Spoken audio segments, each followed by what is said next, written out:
Every year, Americans spend billions of dollars on elaborate alarm systems to protect their valuables and loved ones. But do those systems always work? Matt Mahar investigates allegations that a mother of 4 was murdered after an alarm system supplied by the #1 security company in the country failed.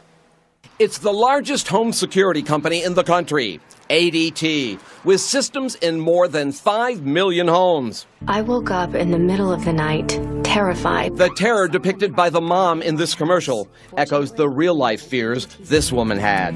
Terry Lee, a widowed mother of 4, turned to ADT to keep her family safe.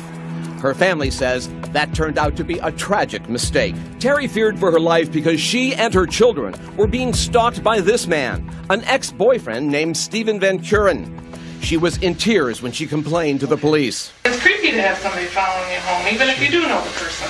Just 2 months after Terry complained to the police, Van Kuren turned violent, attacking her in her home in this affluent Minneapolis suburb. He was charged with assault and making terroristic threats. Did you tell her you were going to kill her? I might have. After just a few days in jail, Van Kuren was released on bail. So what did Terry do?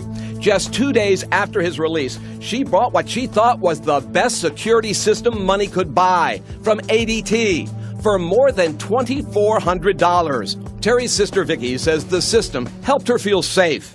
We believed in that system. I think that's the only reason why any one of us slept at night. We felt she and her children were protected. The security system included motion sensors, blast break detectors, and a cellular radio backup to alert ADT to call police in case the phone line was cut. Her sister says Terry thought any intrusion would lead to an instant alarm. Every door, every window, every nook and cranny of her home was protected by her ADT system. She also had her boyfriend, a trained marksman named Tim Hawkinson, stay at the house with a gun by their bed. All they needed was a warning. Tim was armed, he had a gun, and they were ready. But it wasn't long before their worst fears came true. In the middle of the night, Terry's stalker snuck up to the side of the house and used wire clippers to cut the phone lines. But Terry's family says no alarm went off. He broke this glass door with a crowbar and walked up the stairs past 2 motion detectors. Still, her family says, no alarm. Then he ran into Terry's bedroom and started firing, killing Terry and her boyfriend. Her terrified little boys hid in this closet. Her 2 daughters fled out the front door. Finally, they say, triggering an alarm. 12-year-old Taylor spoke to 911. He was just whacking bullets everywhere.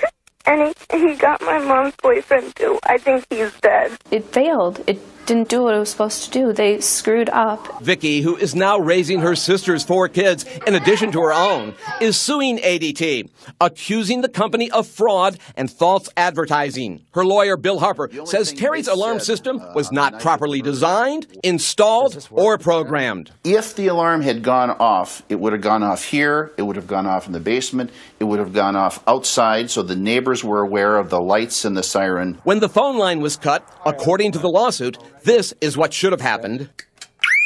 Security expert Jeff Zwern says the alarm should have sounded instantly, and he says that's not all that went wrong. Zwern, who was hired by Vicki's lawyer to give expert testimony for the lawsuit, tested Terry's security system. He says it failed catastrophically. The control panel failed, the radio failed, the glass break sensor failed, the motion failed. What else could fail? I mean, it was almost like the system wasn't even installed. ADT denies the allegations in the lawsuit and says while they are saddened by the tragedy, the security system was not to blame. In court papers, the company also cites their contract, which limits their liability to just $500, and says that's even if the system fails due to the company's gross negligence. But complaints about ADT go well beyond one tragic case. Here in Bel Air, California, some of Hollywood's heaviest hitters say the company has failed to keep their homes safe. Former studio executive Sherry Lansing and her husband, Oscar-winning director William Friedkin, were burglarized despite their $25,000 ADT system. They filed a class action lawsuit. It claims burglars intentionally targeted homes with ADT signs because of the company's deficient home security services and response times. It's a virtual welcome mat for robbers who want to target certain ADT homes. ADT says the couple's alarm system did not fail, but in a letter to Inside Edition blamed an employee who they say did not follow established policies and procedures. To see what ADT might be promising potential customers, we invited an ADT salesman to discuss a security system for this house and tape the appointment on hidden camera. We know at all times what's going on. He promised us the system he was designing was basically burglar-proof. They cut power, you have backup. They cut phone lines, you have backup. But yeah, it's pretty much burglar-proof if you do a radio backup.